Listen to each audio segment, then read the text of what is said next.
handle. Quite right, the third speaker will be less eloquent. Amen. You have the greatest accent.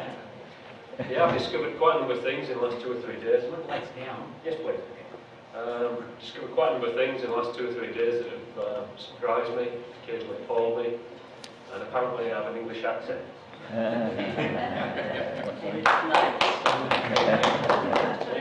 Amen. New Urbanism and Crime. Remember to press this button. That's my name, and that's what I do. Police Architectural Liaison Officer. A title I suspect you're familiar with, and many of my colleagues are. What's an ALO? No, that's wrong. We advise on designing out crime in new developments. We sit across the table from planning officers. Not always a lot of fun. The aim is to reduce the opportunity for crime, and it can be done. The difference in crime rates between the good stuff and the bad stuff is huge, as we shall see. The biggest and most high-profile example of new urbanism in my country is Hume, Manchester. This is the flagship in my country. This is it. So its success or its failure can be of interest to you. And I have to say, until very recently, everybody was telling us what a cracking success it was. And yet, when I looked through the evaluations and the evidence and the people who revisited it and actually looked at it, I found nothing. This picture shows the slum clearance programme that preceded the new urbanist development, which later followed in the early 1990s. And here's one for you. Who'd I go? I will try to pronounce correctly. St. Louis, 1956. The vision was Manhattan on the Mississippi.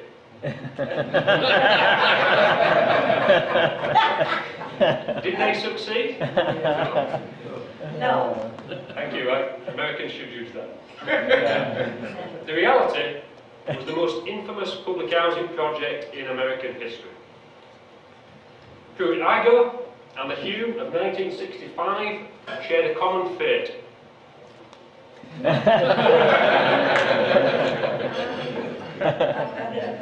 This disastrous development was inhabited for just 16 years. And just like the Hume of 1965, millions of dollars down the drain in an entirely predictable disaster. Perhaps unfair to judge them by what we know now, or what we should know now. What's the connection, you might ask, between Pruitt-Igoe and new urbanism and crime? Well, there is one, and it's important. Because the decline and the complete failure of Pruitt-Igoe was studied with interest by a local architect and planner, then teaching urban design at Washington University in St. Louis. Oscar Newman was that man. He later became the most important man in my field, publishing Defensible Space in 1972, a truly seminal work in my field.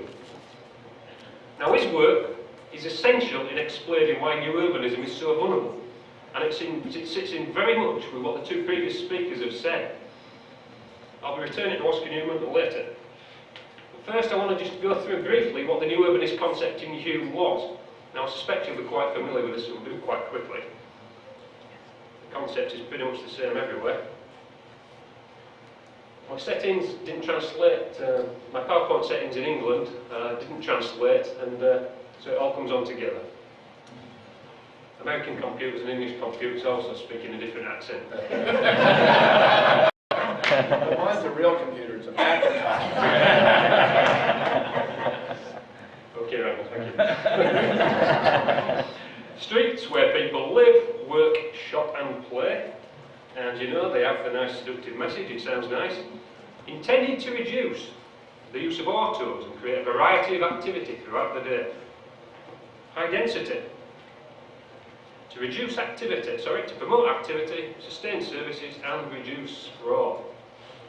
The last one is important in relation to crime and your communities.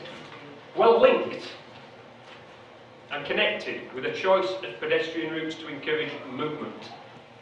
Sustainability, the promotion of energy efficiency, recycling, and reducing reliance on the auto. We don't like the auto. Well, some people don't. Autos to be accommodated, which is generous. The priority is given to promoting public transport, cycling, and walking, because they're the nice people.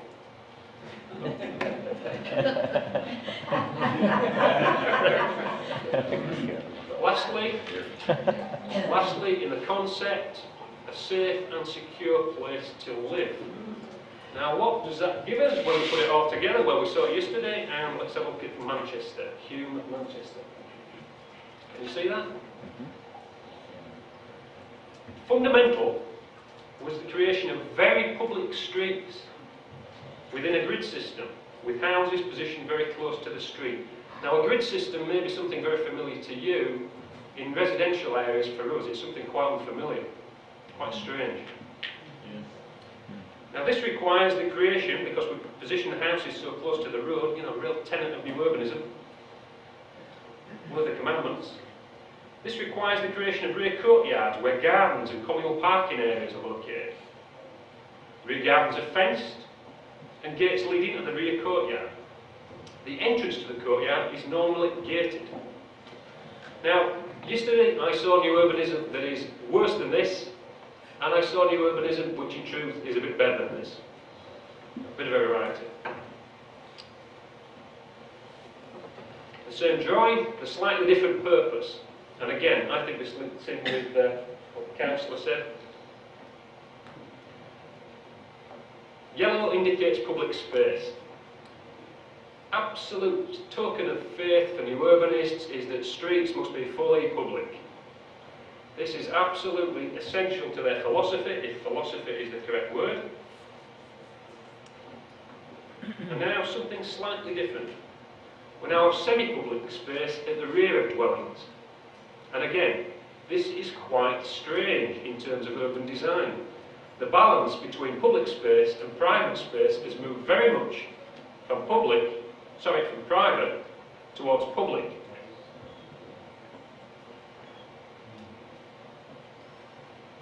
The significance of that, again, I hope you will see as we go along. Now, crime in Hume was a priority. The area had horrendous problems, and they were spending a lot of money to try and resolve them.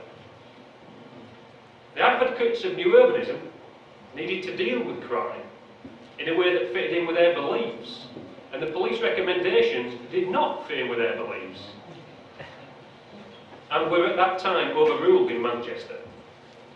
Now, the work of Jane Jacobs, a New York journalist, provided the answer for them, superficially at least. Jane Jacobs was the author of The Death and Life of Great American Cities in 1961. Very influential on the advocates of new urbanism. Wrote about downtown streets in great cities, but frequently misapplied to residential areas. And she said something interesting and apposite. To build city districts that are custom-made for easy crime is idiotic. Yet that is what we do. And, paradoxically, the lady's work has been used to justify precisely that.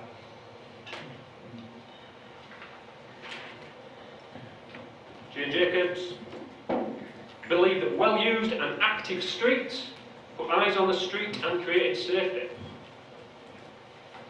The more people, residents or not, locals or not, travelling through an area and using an area, the better. These views, in terms of criminology and evidence, are completely unsupported by any evidence. It doesn't stop my government trying to say it, and planning officers continually telling me it, but they haven't got any evidence. I've sat at national meetings representing the police, and again I've asked for evidence of this. And again, silence follows.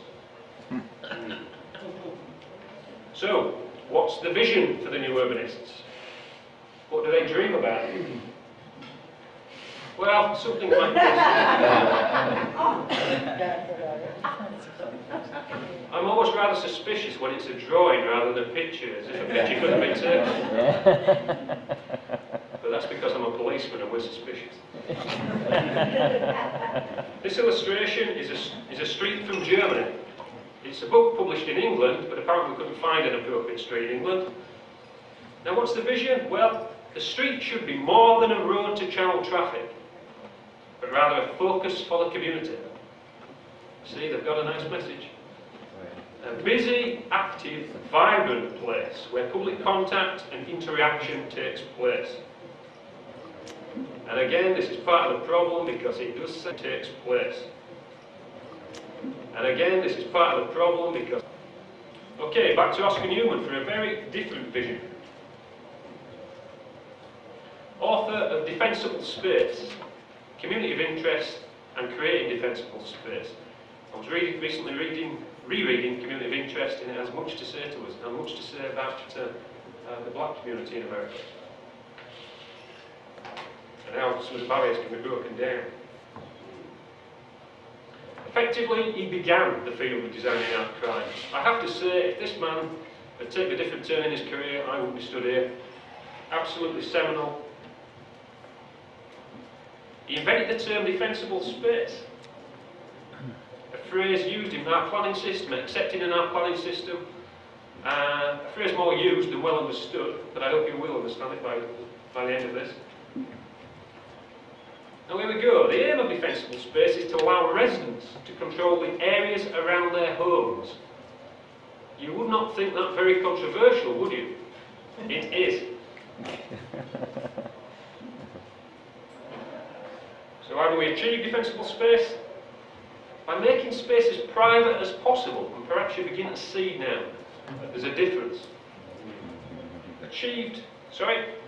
Based on a fundamental understanding that people will exercise greater ownership and control over an area that clearly belongs to them. Who doesn't look after what's theirs? The more private the development, the fewer strangers present, the fewer alternative escape routes, the better. Problem. Incompatible with new urbanism. Another problem. Strong and consistent evidential support. That's a real problem, I can tell you, when I speak to planners. They find that extremely inconvenient. And they find me extremely inconvenient. Endorsed by the US Department of Housing and Urban Development. I have to say that much of the research on this subject not only started in America, but has continued to be done in America. It might be of interest to you to know that the Journal of Architecture and Planning Research, I'm told a prestigious publication, is quite soon to do a paper on new urbanism and crime for the planning profession. I've had some input into that. It might begin, I hope, to change the intellectual argument, if intellectual argument is the correct term for this. So let's look at an example now. Enough text, let's look at some real people live. Okay, this is a site for the elderly in Bradford. That's my city. These houses were being burgled and suffered continual annoyance from youths. This is public housing. Public housing means something quite different in my country. Skilled people, skilled workers, people with moderate incomes might well live in public housing. It was much sought after until relatively recently. And around half of public housing in many of my areas is actually privately owned now. So it has a rather different reputation. These are very decent elderly people, suffering a great deal of problems. Now, question, is this rear area private space or is it public? Is it absolutely clear? Well, I'll tell you, if you've got to ask the question, you've got a problem.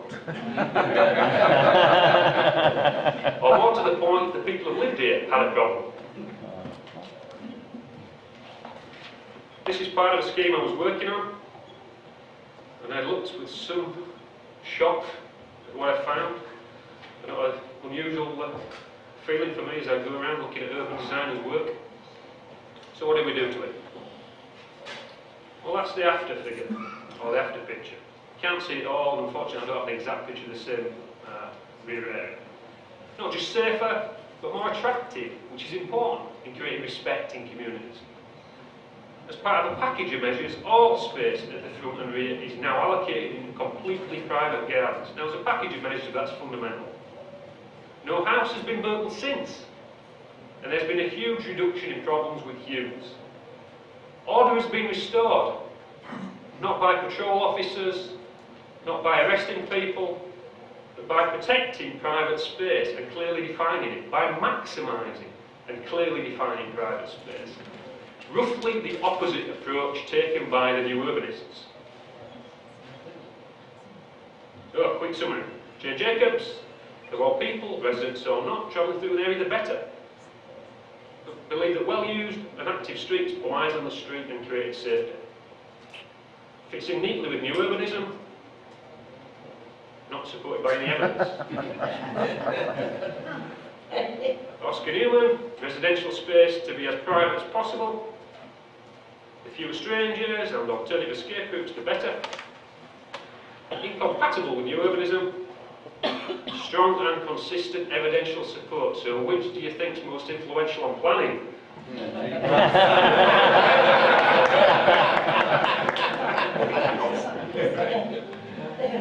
Let's look at another example. Okay, the very subtle yellow arrow is pointing towards Burris Road, a small 21-house cul-de-sac in Bradford. The British Crime Survey, which the government tells us is absolutely reliable to a lark, it's extremely well regarded. So the British Crime Survey tells us that a cul-de-sac is the safest place to live. But, and there's always a but the new urbanists tell us that cul-de-sacs shouldn't be permitted because they don't allow through movement and are therefore anti-urban. And I'm still trying to understand what that means, but they're anti-urban. This cul-de-sac was virtually crime-free, and it's worth pointing out it was in a very difficult area, an inner-city area. The cul-de-sac was virtually crime-free until planners decided that a new cycle route should go through the site. Let's see that. The route created a connection between a supermarket, which you can see at the car park off on the top right, and a high school on the left out of the picture. After the opening of the route, the burglary rate went from 0 in the previous 6 months to 9 times the national average, with a matching rate of disorder. I attended a residents' meeting and literally some of the ladies were in tears. They had bought these houses and thought they were bettering themselves, and they'd had their lives blighted by a foolish decision, as predictable to somebody doing my job as day following night. I did actually catch these site plans very late and told them it would be a disaster. It was too late. I didn't hold the position I currently have now. We will not do it now. So, let's look at the new connection. And that's the top of it. Where the supermarket, or where the cycle track leads from the supermarket down into the development. Completely turning private space into public space. Now, the only people now at peace in the area can be seen on the left of the picture.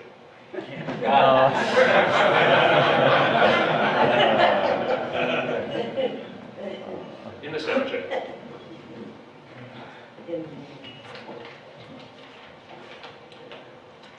Okay, now the reason this site is failing so badly is the same reason that new urbanism is fundamentally flawed in terms of crime.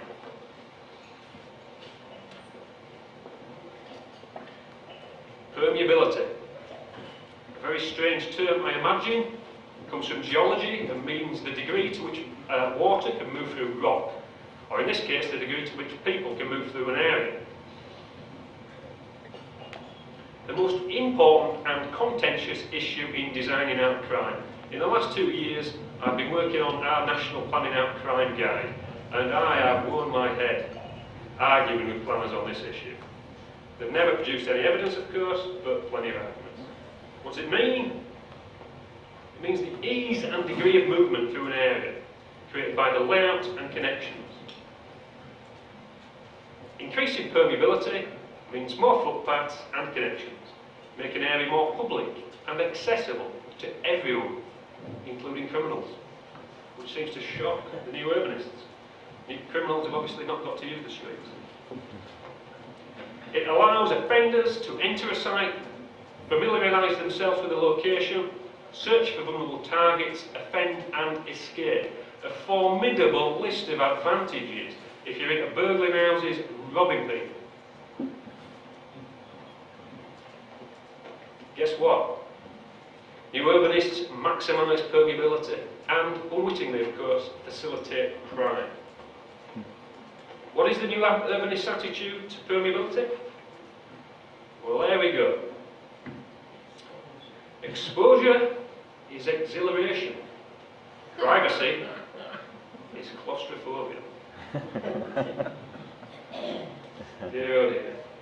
It's a sort of empty slogan that bedevils urban design and has made far too many people needlessly vulnerable. There's not a jot of evidence to support this empty slogan, and yet big decisions on how people live are made on the back of this type of sloganising. It's outrageous. Radburn. Permeability taken to its extreme. Go anywhere, do anything, in an almost entirely public design. And I'd like to thank America, because Radburn originated in Radburn, New Jersey in 1929.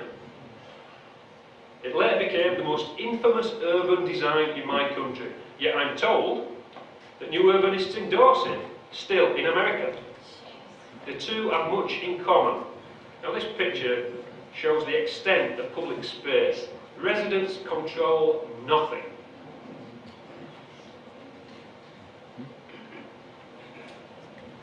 Okay, we now look at Hume. A network of interconnected public streets. Now you can say a lot about this street, including some good things, but busy, active and vibrant.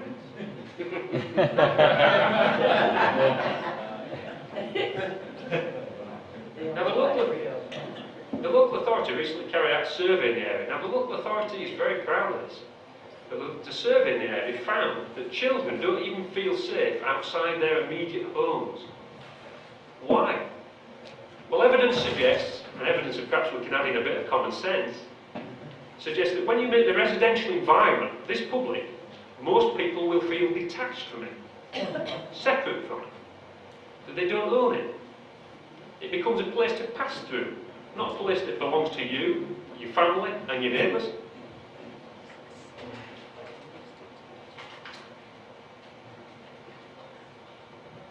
Another street scene.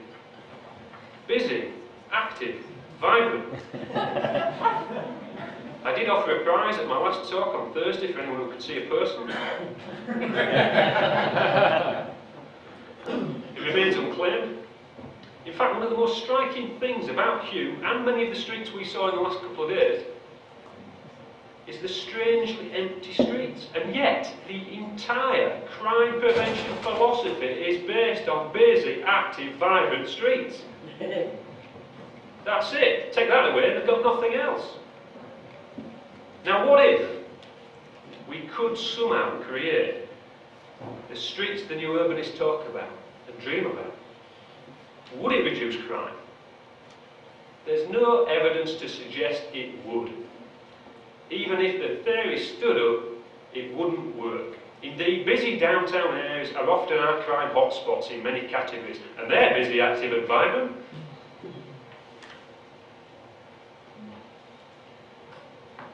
Okay, second reason for the vulnerability of new urbanism is rear courtyards and burglary. There's a simple rule in my work. I've even occasionally brought out planners to understand it, which is that it's the easier you make it to get to the rear of houses, the more burglary you get. There's very good evidence on that. Now the entrance to the courtyard is protected by gates, and perhaps you think it looks well protected. It's fairly formidable, I think.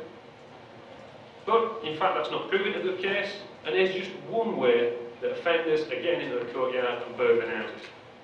They get on the electricity box, hop onto the railings, and over the wall. And you could not have predicted that, could you?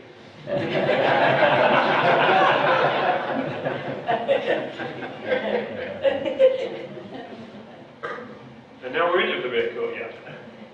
Having gained access to the area, the burglar now has access to the rear of all houses, something that simply doesn't happen in normal layout.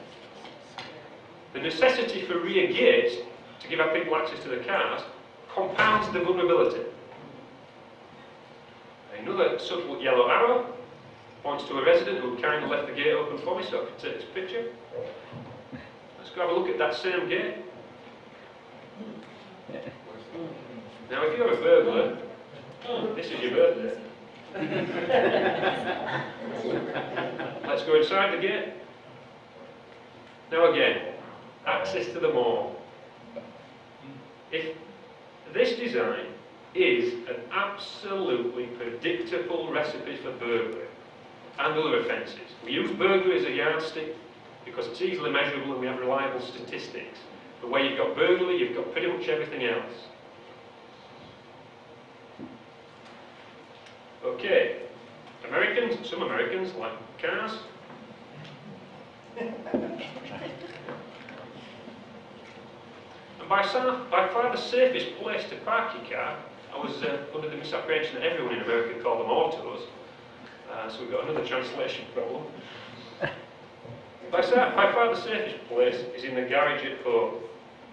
After that, the risk rises rapidly. This is good evidence, again it comes from the British Crime Survey.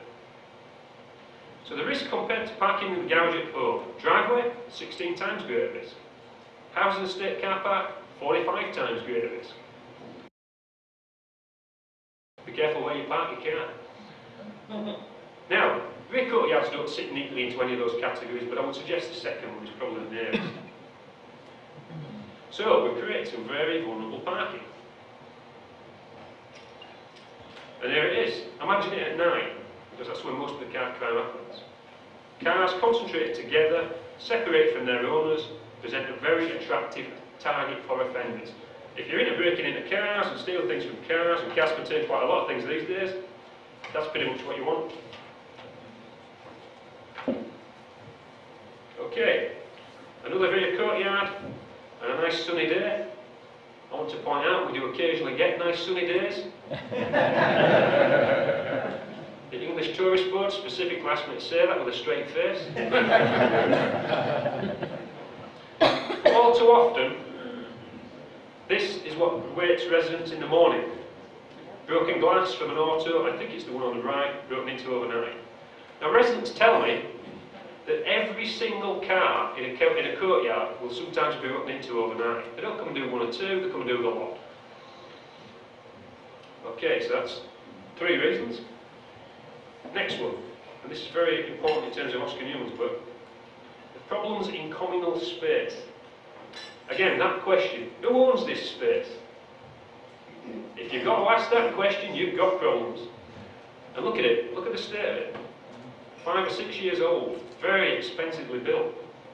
But the ambiguity in ownership, the lack of clarity in ownership, leads to abuse and the space becoming dominated by the antisocial who don't care who owns it if it's not clear. Now if this area had been subdivided into private rear gardens, then the houses would be much safer, the environment would be looked after, and a permanent costly maintenance problem would have been avoided. And of course the cost is too much for the housing authority, and the decline begins. This site is 6 years old. Can I say it features in our national planning practice as a good example? The original illustration is only 6 years old. It looks quite nice. I now do that illustration, but put this one next to it. They don't like it. In communal rear courtyards, all residents are directly affected by inappropriate behaviour of their neighbours. For example, may not be the most serious example, but causing enough annoyance in this site, this auto hasn't moved in months. It's leaking oil all over the courtyard. Despite complaints, little seems to be done. Can you see the dumped mattress? Now it doesn't take many people to behave like this to seriously affect everyone's environment. It can begin the cycle of decline. It signals lack of control. It signals lack of care and ownership. And the cycle of decline can begin. And I thought I saw early signs of this in the last site we visited yesterday, which was clearly had early signs of failure to me. Certainly from talking to residents, that appeared to be the case. And again, perhaps I should stop there now and just mention that speaking to the residents in the last courtyard, just in the last New Urbanism development we visited, they outlined by themselves every problem I'm describing to you today. And there's something interesting. This is a reasonably affluent private courtyard, and yet people are still treating this space in this way. Would somebody dump this mattress in their own back garden? Unlikely. And if they did, they'd affect only themselves. But in a communal layout, the bad behaviour of a minority affects everyone and takes the whole development down. Last one, the need for communal management and maintenance. Now, many housing designs, many traditional housing designs, have no communal shared areas at all. All space is the direct responsibility of the owner, and this works well. We all know what we own, and it's our responsibility to look after it, and most people generally do. Communal layouts introduce something new and problematic. The need for management companies to be set up to manage and maintain these type of facilities. This is an electronic gate. What's happened here is that a burglar backed his car into the gate slowly and gradually and forces the gate open. The gate is the only protection of the rear courtyard. It's likely that this gate will remain unrepaired for several months because the cost of it is expensive and the management companies are poor. Now the reality is that this leaves people vulnerable for prolonged periods. Not a situation a private household would put up with for me. Another management problem. This sign concerns downtown workers parking in the courtyards, taking up resident space. It's difficult to identify who they are sometimes. They could be visitors, they could be residents. And another problem for management, who react in this way. I would react by printing the crime figures. I think it'd have more effect. I wouldn't park my car there.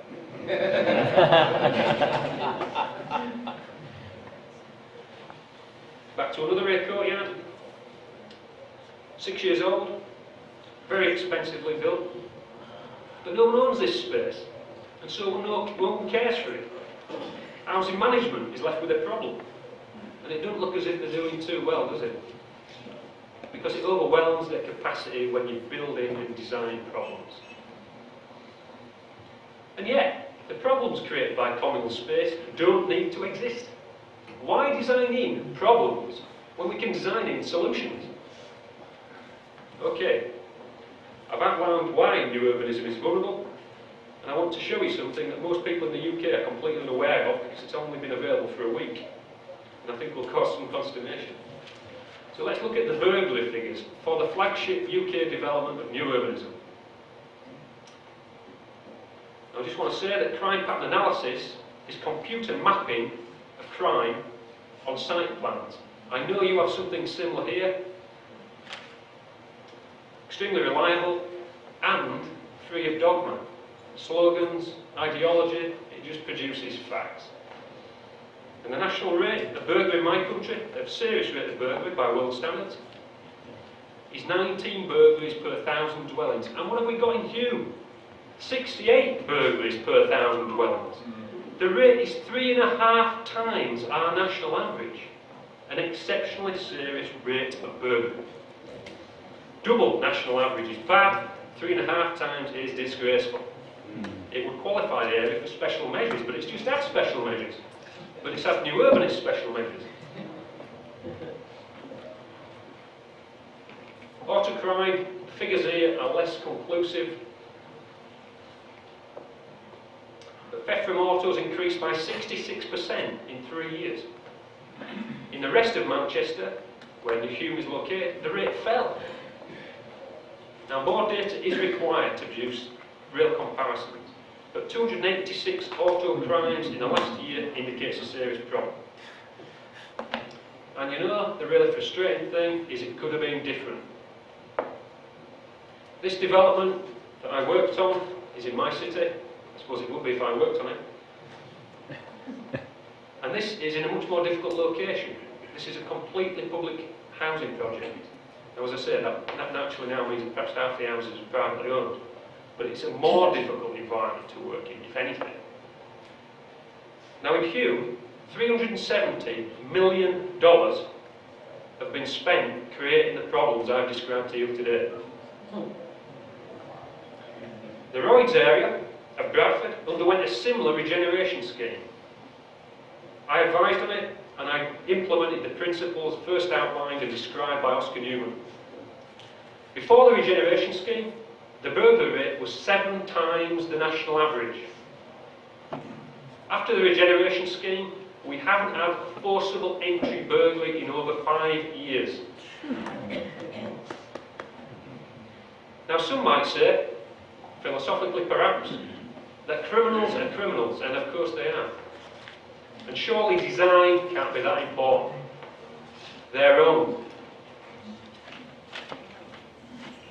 If you create 2 different designs in the same neighbourhood with exactly matched social circumstances, you will produce, or can produce, completely different, vastly different levels of crime, as Hume and the Royds example demonstrate. We can get it right. There is enough research and knowledge out there. Planners just don't like it.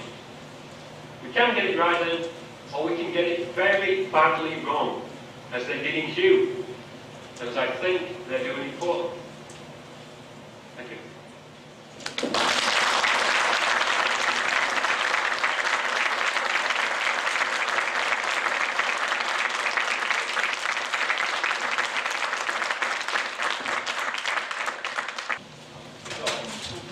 Pat, you've been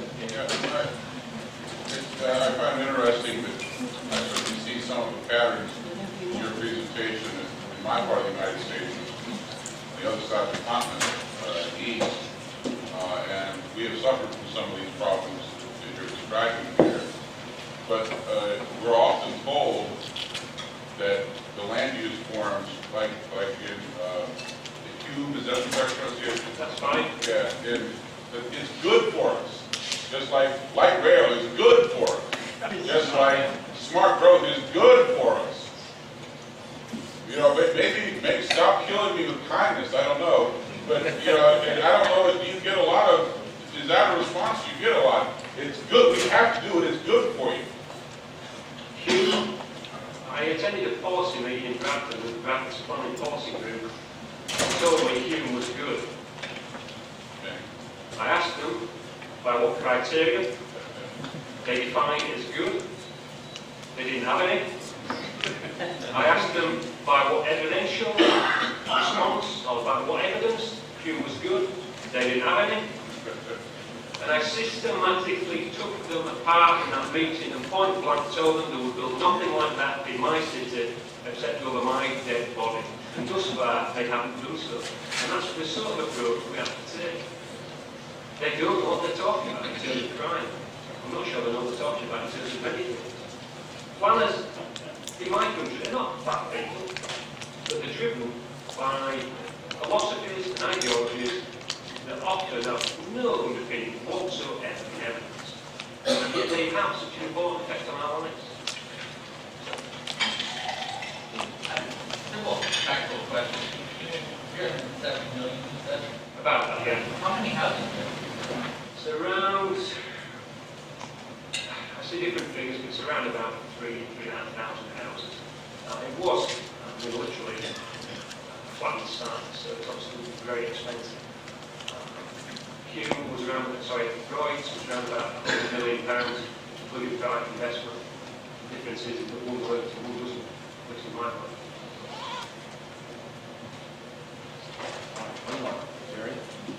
Britain's well known for privatizing its public housing in part throughout the last 20 years. And my question is are there still important barriers to making space defensible in some of these privatized projects? And then similarly, is there any evidence that crime's gone down when the public housing was converted to private ownership? Right. Problems are usually about implementing through planning officers. And so the degree to which we achieve that is often decided by the corporate people who are doing my job. Frankly, it's rather mixed. It's a new field, less than 30 years old. One of the difficulties of operating in formal public housing areas is actually the fact that half the houses are now privately owned. Now that's a very positive thing in many respects. But what it means is public investment doesn't go into those houses. So you can end up with somewhat patchwork quilt, and in truth, right is that. You know, we'll have streets where most houses have been, they've had the steep town growth, and others haven't. In actual fact, there's now quite a positive movement in my country. I'm struggling with the word.